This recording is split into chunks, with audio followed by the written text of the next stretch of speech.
Hello and thank you for watching my Oklahoma onion burger sausage video. Now before you guys watch the video, I want to talk about what I think went wrong with this sausage. It really comes down to three things that went wrong with this sausage. Number one, the emulsification of the sausage mixture. Once I case the sausage, you can see the big fat pockets inside that casing. So I should have used my mixer. I decided to mix the sausage by hand, but again, lesson learned. Number two, I only added a quarter cup of water, but one thing that I didn't realize is how much water was inside the onions even after I caramelized them. So because the onions have so much liquid and then adding a quarter cup of water, that was too much liquid, and I could really tell once I started casing the sausage mixture itself was a little loose inside the casing. And number three, raw onions are very acidic. Now how much acid was in those caramelized onions, I don't know, but there is a tool that will help with that, and that is a pH meter that I have already ordered. So the reason I'm releasing this video, even though it was a failure video, is because I really want you guys to see that even an experienced sausage maker like myself can make those mistakes, and it will really affect the outcome of your sausage. Now, enjoy the video. Welcome back to my channel. I'm Joe with Smokin Joe's Pit BBQ. So a couple months back, I made an Oklahoma onion burger, and I got to thinking, what if we made an Oklahoma onion burger sausage? Stay tuned.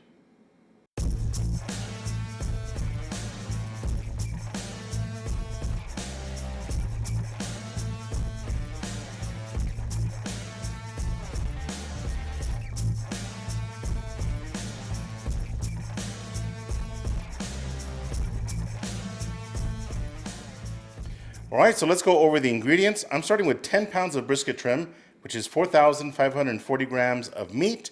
I'm using 50 grams of salt, or 1.1% of the total weight. Pepper, I'm using 63 grams, or 1.4%. Garlic powder, I'm using 27 grams, or 0.6% of the total weight. Cheddar cheese, I like using 10%, so that's 454 grams. Now, onions are very important in the Oklahoma onion burger, so I'm using 681 grams, which is about 3 medium-sized onions, or 15% of the total weight. And of course, our curing salt, which is 11.35 grams, or 0.25% of the total weight. All right, so I'm going to get these ingredients out of the way, and let's caramelize our onions. All right, let's get our gloves on. I like using these Clean Space Project gloves. I'm not sure which glove you guys are using, but check out Clean Space Project on the link below and get yourself a nice discount when you order a case of 2 of these gloves. So let's slice up our onions. Again, I've got 5 medium-sized onions, and all I'm going to do is cut them into rings. Now we're going to be caramelizing these onions and dicing them once they're caramelized, okay? As I mentioned earlier, the onions are a very important part of the Oklahoma onion burger. So I'm just going to cut these into rings. All right, so I've got my induction burner here. Just going to add a little bit of olive oil. Then we're going to toss our onions in, separating them, of course. So the reason I'm doing these onions first is because we're going to have to cool these onions after they're cooked, because you don't want to put warm onions into your cold meat. So we're going to have to chill these onions a bit and then toss them into our sausage mixture. All right, so here's my 10 pounds of brisket trim. Now most of this is already cut up into small pieces.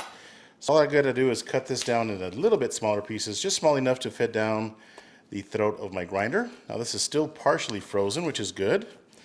You always want your meat nice and cold. And I've already taken a lot of the big fat pieces off. In fact, when we're trimming briskets at the food truck, I trim a lot of the fat off and throw it in the trash. The rest of it gets turned into sausage and burgers. So real simple. I'm using my 1.5 horsepower meat grinder. And it can take a little bit bigger pieces than most grinders. So this doesn't have to be cut down into really small pieces, but you do want to cut it down just a little bit.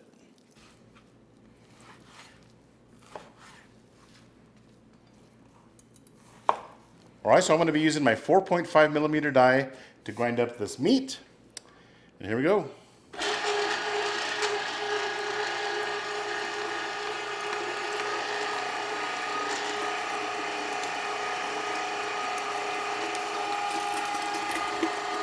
Now this grinder will grind as fast as you can feed it.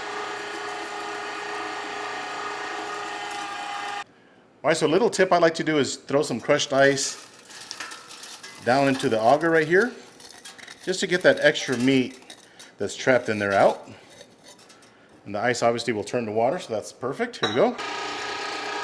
See how much meat we still had in there? That's why I like using that crushed ice trick. It works.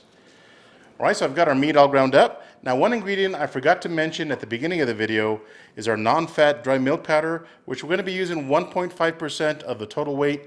In this case, it was 68 grams. Going to add that. That's going to help bind our sausage and help retain some of the moisture.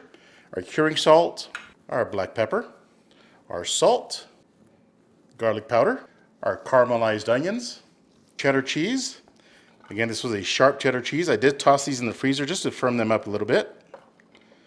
Now, since this is only 10 pounds, I'm not going to be using my mixer to bind this meat together. I'm just going to do this by hand. So we normally make 60-pound batches of sausage for our food truck. So this is only 10 pounds. It looks too easy to not mix by hand. So it takes a little bit, but we can get it done. I'm going to add 1 cup of ice cold water.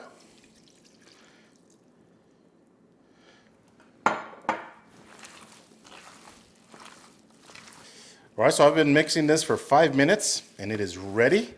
It's got nice and sticky. It sticks to my glove, which is perfect. And it only took 1 cup of water, which is surprising because it normally takes a little bit more than that. But I'm okay with that. So now we got my canister right here. Let's load up these 10 pounds. Make sure you pack it in there really nice to avoid any air pockets. Looks like every bite's gonna have some cheese, some caramelized onions. Yeah, buddy, these are gonna be delicious. All right, so we've got our stuffer ready. And I wanted to introduce you guys to these pre-loaded casings. These are available through PS Seasoning. It makes life a lot easier when you're making sausage. Let me show you this. So all you gotta do is slide the sleeve right into the tube right there, and then simply pull it out, and it loads your casing at the same time. Check that out. And we are done. It's that easy.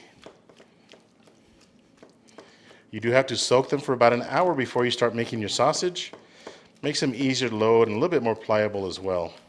All right, so get your sausage to the end of your horn right here. Just like that. Tie your knot, nice and tight. Now each one of these preloaded casings will do about 15 pounds of sausage, so we will have some casing left over. So here we go.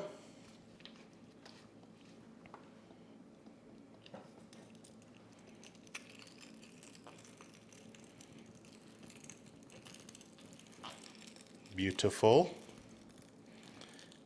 Nice and cheesy. You can see the onions in there as well. These are going to be good. And there you go. You can see just how big this sausage roll is. So all I do now is look for air pockets. Got my sausage picker here. Got a few air pockets. Just go in there and lightly punch them. And that's it. The next step, just twist them together. I'm going to be making these about 7 inches long.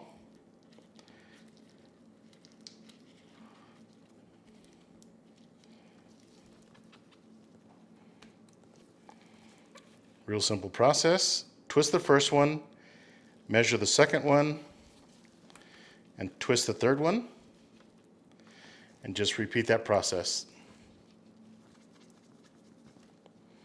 Got an air pocket right here. Gone.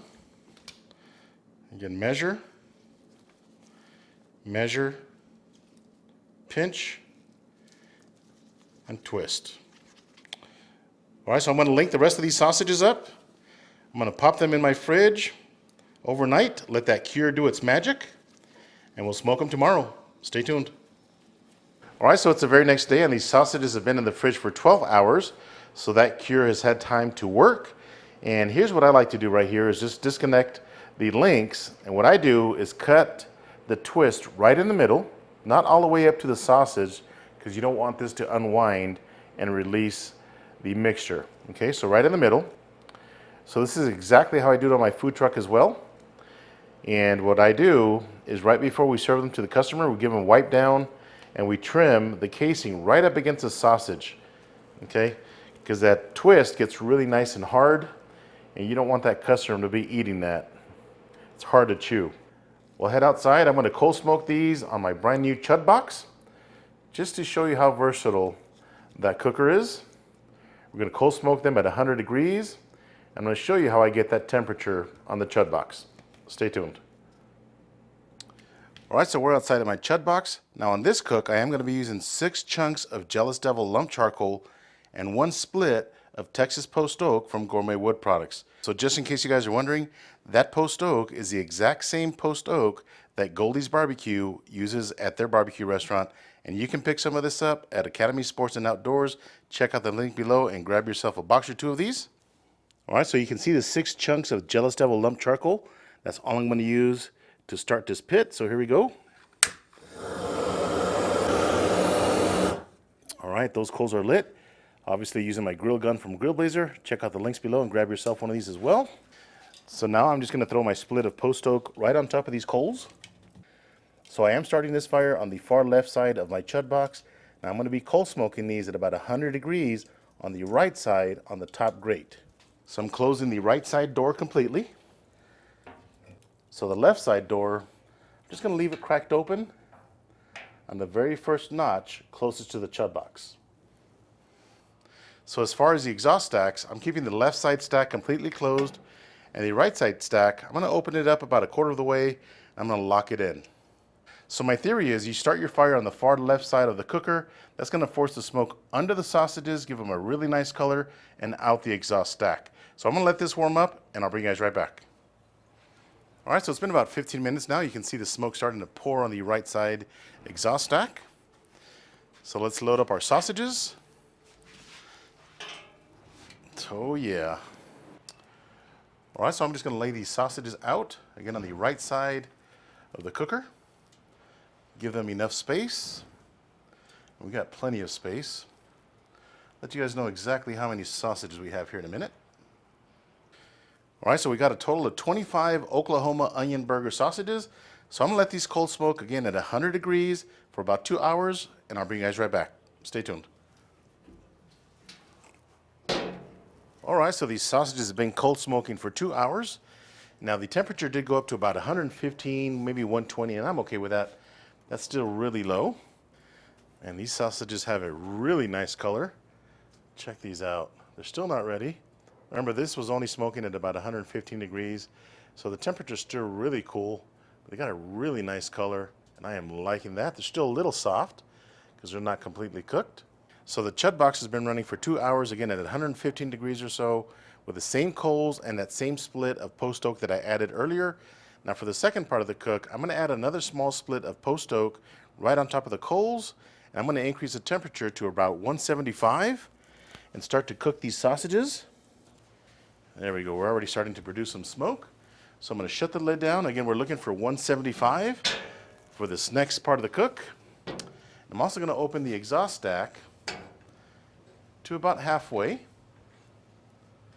Again, that's going to create some more airflow, get us a little bit more heat, and start to cook these sausages. We'll see you guys in about an hour. Stay tuned. All right, so the sausages have been on for an hour and a half at 175. Total cook time 3.5 hours. Let's get an internal temperature right here. All right, we're sitting at 155, which is perfect. Ooh, juicy. So what I'm going to do is I'm going to take them out and put them in an ice bath. Now putting these sausages in the ice bath is going to stop the cooking process. Chill them out so the fat doesn't escape from the casing. All right, so I'm going to let these sausages cool for about 30 minutes. I'm going to crank up the Chud box to about 275 degrees. We're going to cook these indirect until they're ready, and that's only going to take about 10-15 minutes or so. All we're looking for is an internal temperature of about 145, and you can tell because the sausages will be nice and plump, almost ready to pop at that point, so stay tuned. All right, so we got the pit running at 275 degrees. Let's go ahead and load up our sausages. Now these sausages are going to get really nice and plump once they get reheated. So we still have our fire offset on the left-hand side. Again, 275 degrees, 15, 20 minutes tops. We will see you guys inside. All right, so 20 minutes later and our sausages are ready. Nice and plump, really nice color. Let's slice into one of these bad boys. Let's slice into Big Papi right here. See what we look like. Ooh, man. Juicy. Extremely juicy. So to me, it doesn't look like we got a nice bind on this meat, okay? So to fix this, you want to make sure that you emulsify the meat enough or mix it a little bit more, get that protein extraction to really bind the sausage together. If you ever have this happen to you, see how it's separating from the case? That just means that your meat is not properly bound, and it also had a little bit too much fat, so it shrunk a little bit. But let's give it a taste. All right, let's give this sausage a taste. Again, not my best sausage. The texture's not where I want it to be, but let's see how it stacks up on the flavor side. Here we go.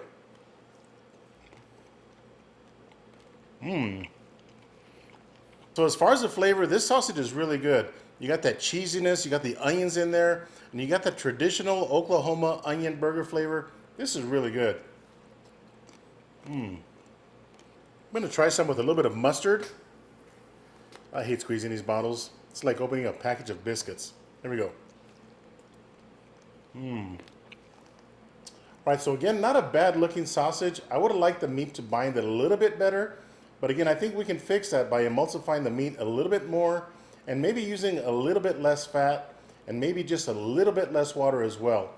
But overall, not a bad sausage, but we know now how to fix this problem. I hope you guys enjoyed this Oklahoma onion burger sausage. If this is your first time to my channel, do me a favor, hit that subscribe button.